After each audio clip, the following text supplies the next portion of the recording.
Good afternoon, YouTube. It's Man George Page coming to you live on YouTube. Well, I know I've been kind of behind myself with my bodybuilding content. I mean, there's lots of stuff going on. Everybody's running hectic with the whole coronavirus thing. But here's the thing I said before: just take it one day at a time and appreciate life. You know, don't let something like this just take you out of your place. But anyway, this lady right here is a former professional bodybuilder. She's one Miss Shelley and Beattie. Now, her face is very familiar to some of you. If you remember, she's a former American gladiator known as SIREN. And she was on the series back in the early 90s. And then after that, she left the show after they ended. But anyway, Shelley Beattie was born August the 24th of 1967 in Orange County, California. Now, when she was 3 years old, she had an overdose of aspirin, which took away her hearing. Now, she's one of the few bodybuilders that who are deaf that competed. You know, and one notable bodybuilder that's deaf that, you know, is Lou Ferrigno. You know, you most know definitely, you know, Incredible Hulk is deaf. And that's why he has that funny kind of sound to his voice, because, you know, that's happens to a lot of deaf people. They have that kind of, you know, muffled kind of sound when they talk. I don't know, something needs to with the, maybe something doing with their hearing or their equilibrium or something like that. But, you know, anyway, because of people, lack of education on deaf people, they thought Shelley wasn't smart. She felt rejected by her classmates. She could only read lips, and when she wasn't facing people, they thought she was mentally disabled. In time, she became a loner and played sports to deal with her frustration and lack of social life. Over time, Shelley learned sign language and had several operations. She also took speech therapy to improve her ability to talk. Between 14 and 17, she was placed in 3 different foster homes and 3 different schools. In school, Shelley competed in track and field, including heptathlon, cross country, hurling, and 400-meter sprint. She was a gifted athlete and set school records in the low hurdle. She was a standout in track and field, and being deaf wasn't a factor when it came to running. Around 14, she started lifting weights to help her improve on her time in hurdles and the 400-meter sprint. She wanted to compete against the boys since she felt she's much better than many of the girls on her team. Well, weightlifting was also a way for Shelley to rebel. She wanted to be a standout from the other girls. She felt lifting weights was the way to achieve her goals. In a small weight room in her high school, she was making quick gains. By the time she was 15, she was seeing results from the time in the gym. At 16, she tripped over a hurdle and damaged her ankle. Beattie felt injury would prevent her from continuing to compete in track and field. Because of her unstable life, she caused her anxiety and frustration.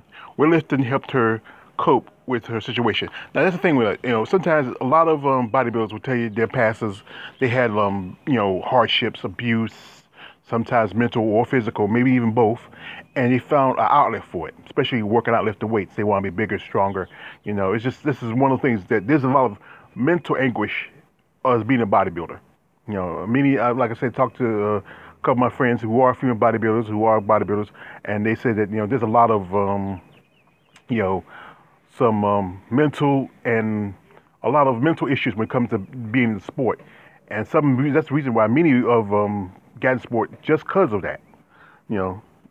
But anyway, at the high school, she attended Western Orange State College.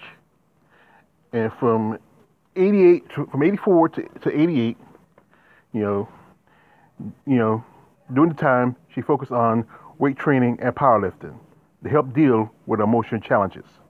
In 88, she graduated and with a degree in child psychology and special education.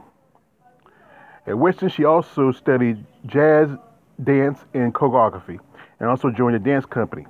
She found choreography and dancing to help her with both control and expressing her emotions. During this time, Shelley began to compete as an amateur bodybuilder. She attended her first show, the Portland Rose Novice Cup. She competed as a heavyweight and placed fourth. That's pretty good, you know. Especially when you start coming up. Fourth is, you know, you're still in the top five. Now, through the 80s, she was a regular competitor, reaching the top five at every amateur competition she entered. Soon she began to win every amateur show she competed in. She developed a friendly rivalry with Nicole Fuller. And Nicole Fuller is also from bodybuilding. She's a legend. She's a professional. I might do maybe sometime later down the road. I might do a video about her. I mean, you know, she's a great bodybuilder. She's one of quite a few women who came from around the Southwest. You know, her, you know, Shelley, Mara Mendoza. There's a good number of this ladies that came out from the Oregon area of bodybuilding. Okay. Now she, Nicole finished second to Nikki finished second to Shelley, you know, as amateurs. Now things changed when she met Aaron Shelley, no relation, a graduate from Orange State University. With his degrees in exercise and psychology, it helped make progress on transforming her into a better bodybuilder. By the 90s, with the impromptu into diet and training, she won the overall at the 90 NPC Emerald Classic. Now that's the Emerald Cup. Now, that's a big show out of Oregon. You know, a lot of bodybuilders who have won that have gone on to become professionals. You know, it's a great, you know, a great number. I think I could probably, like I said again, Nicole Fuller, Shelley, Beattie, and Mara Mendoza are those names that came from that show. And the Pacific Coast Championships too. By the time she was 22, she earned her pro card, winning the overall title at the 90 NPC Championship. After becoming a pro, her schedule became demanding, and the demands of weight training as a pro and working as a group home counselor for developmentally delayed teens left her with no time or energy.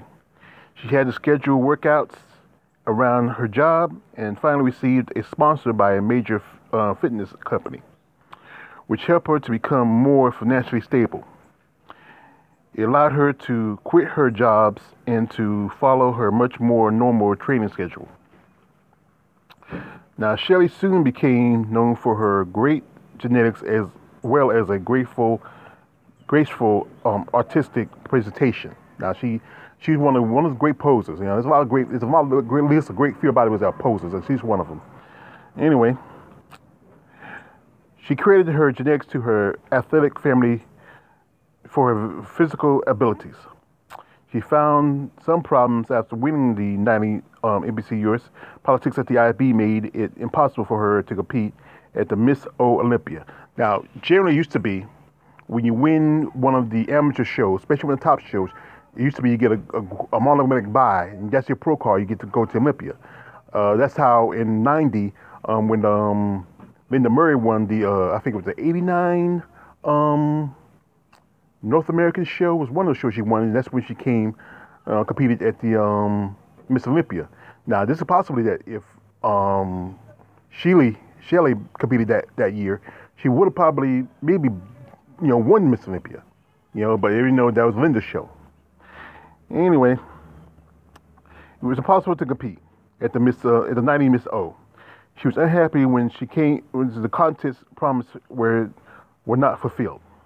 After missing the 90 Miss Olympia, she competed for the first time as a pro at the 91 Miss International, where she finished third that same year. She was at the Miss O, reaching 7th place. In 92, she added more poses and grace to the physique and presentation.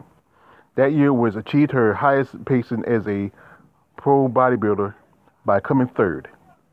After placing 7th at the 93 Miss O, she decided to retire from bodybuilding. During her retirement, she became a grinder on the first all-women's sailing team for the American Cup in sailing. Being a grinder was a grueling and physical challenging job. Being a bodybuilder is what helped her with the strength to operate the winches. And during the 90s, she joined the popular series, The American Gladiators. Now, on the series, her character was SIREN, and the first deaf person to be part of the show.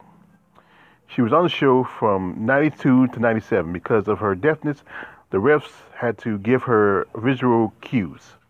Also, fellow gladiator Electra would also assist SIREN during the show. Most of his audience would wave their hands in the air and stomp their feet to assist in applauding. Now, when somebody's deaf, they can't hear your clap, but so if you do the wave your hands, wave your hands in the air and make hand motions, that simulates clapping to them. Now, for her performance, before death back in February 16th of 2008, she was working with physically disabled people, and she also made drums, jewelry, and was also a personal trainer. Because of her battle with manic depression, she attempted suicide by hanging herself. She died 3 days later after gaining conscious. She is one of the few deaf people to compete as a pro bodybuilder. Even made the cover of Deaf Life magazine twice in the 90s. And that's a sad thing, like I said, she has so many issues and problems. And the hardest part about her being deaf, she couldn't hear the world and, she couldn't interact. It's tough. She was a beautiful lady and great bodybuilder. The side note was that before she died, she was in a lesbian relationship. There was some stories that she was bisexual. I remember she was engaged to a man by the name of Jim Roman. And there was a story where she had a miscarriage. And I think that could be one factor that probably would hurt her, because, that's, like I said before, that's the hard thing about being a female bodybuilder. That the fact that you are changing your body, you're changing your chemistry. And the natural habits of women are to have children. And there's quite a few female bodybuilders who often say they regret missing out on being mothers. But there's still some that had it. They've done it either before they became bodybuilders or they had done it during their career. Some had done it after career. But like I said, Shelley Beattie was a beautiful person. She had a short career as a pro. She had a great career as an amateur. I think if things went better for her as a pro, I think if she had competed in the 90 Miss Olympia, I think she would have beat Linda Murray for the title.